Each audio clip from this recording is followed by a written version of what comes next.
আজ আমাদের basic to advance ক্লাসের দ্বিতীয় পর্ব। আমরা বাটন সম্পর্কে শিখছিলাম, কোন কোন বাটন এবং কোন কোন ট্যাব ইউজ করে আমরা এক্সেলটা ব্যবহার করব। আজকে আমরা ফন্ট এবং অ্যালাইনমেন্ট এই দুটো দেখব। ফন্টের ব্যবহারটা গত ক্লাসে আমি দেখিয়েছিলাম। আপনি চাইলে এখান থেকে যে কোনো ফন্ট ব্যবহার করতে পারবেন আপনার প্রয়োজন অনুযায়ী। এরপর যদি আপনার লেখাটা বোল্ড করতে হয় সেজন্য বি বাটন ইউজ করতে পারবেন। ইটালিক দিয়ে আপনি এভাবে ইটালিক করতে পারবেন, এবং যদি লেখার নিচে আপনার আন্ডারলাইন প্রয়োজন পড়ে সেক্ষেত্রে আপনি আন্ডারলাইন ইউজ করতে পারবেন। এবং তিনটা বাটনই আপনি একই সাথে ইউজ করতে পারবেন। যদি আপনার কোনটা না প্রয়োজন হয় সেক্ষেত্রে এভাবে ক্লিক করে এটাকে ডিসিলেক্ট করতে পারবেন। এবং আপনার কোন বাটনটা অ্যাক্টিভ আছে লেখাটার উপর ক্লিক করলে আপনি দেখতে পারবেন যে কোন বাটনটা সিলেক্ট হয়ে আছে, তার মানে এটাই আপনার অ্যাক্টিভ বাটন। এখন আপনি চাইলে এটাকে অ্যাক্টিভ বা ডিঅ্যাক্টিভ যে কোনোটাই করতে পারবেন। এরপরে আছে, এটা হচ্ছে ব্যাকগ্রাউন্ড কালার চেঞ্জের জন্য আমরা ব্যবহার করি। সাপোজ যদি আমার এটার ব্যাকগ্রাউন্ড কালার চেঞ্জ করতে হয়, আমি হোয়াইট না রাখতে চাই, সেক্ষেত্রে এটাকে ক্লিক করে আমরা যে কোনো কালার ব্যবহার করতে পারবো।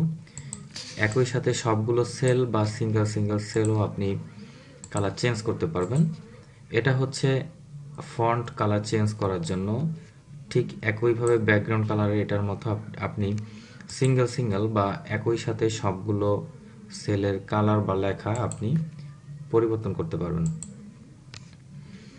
এরপরে আছে আপনার ফন্ট সাইজ চেঞ্জ করার জন্য। এখানে আপনি এই দুটো দিয়ে সরাসরি চেঞ্জ করতে পারবেন। আবার এখান থেকেও আপনি সাইজ সিলেক্ট করে নিতে পারবেন, অথবা আপনার প্রয়োজন অনুযায়ী এখানে ক্লিক করে আপনি লিখে দিয়েও সাইজগুলো পরিবর্তন করতে পারবেন।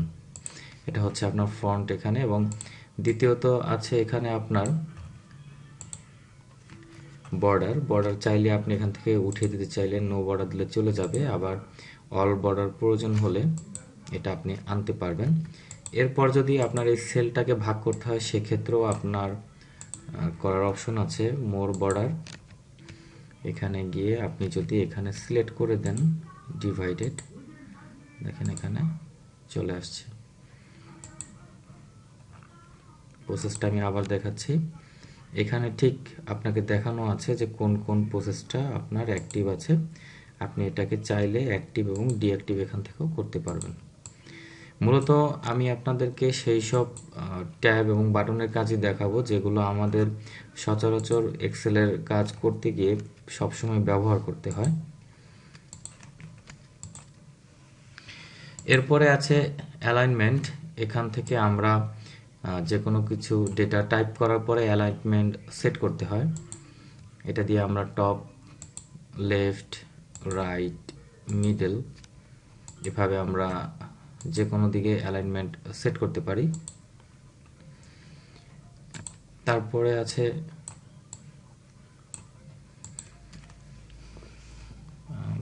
Word rotation. এটা দিয়ে আমরা রোটেট করতে পারি। যদি আমাদের টেক্সটটাকে এভাবে রোটেট করতে হয় প্রয়োজন অনুযায়ী আমরা এখান থেকে রোটেট করে নিতে পারবো।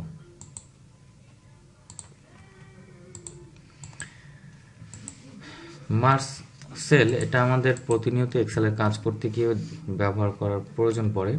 কোনো কারণে যদি আমাদের দুইটা বা তিনটা সেলকে একটা সেলে পরিণত করতে হয় সেই ক্ষেত্রে আমরা মার্জ সেলসটা ইউজ করি। দেখেন তিনটা সেল মিলে একটা সেল তৈরি হয়েছে।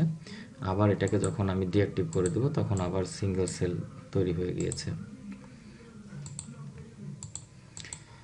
এরপরে আছে ওয়ার্প।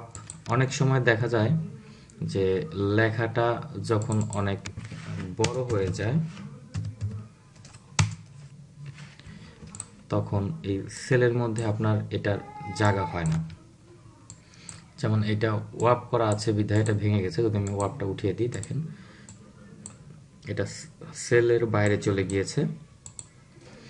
তো এই ক্ষেত্রে যদি আমাদেরকে ওয়ার্প করতে হয় তো আমরা এখানে ওয়ার্প করে দিলে লেখাটা ভেঙে নিচে চলে আসবে।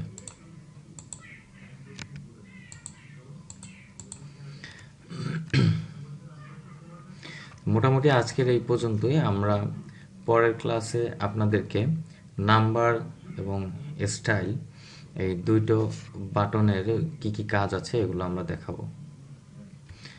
ততক্ষণ পর্যন্ত সবাই সাথেই থাকবেন। ধন্যবাদ।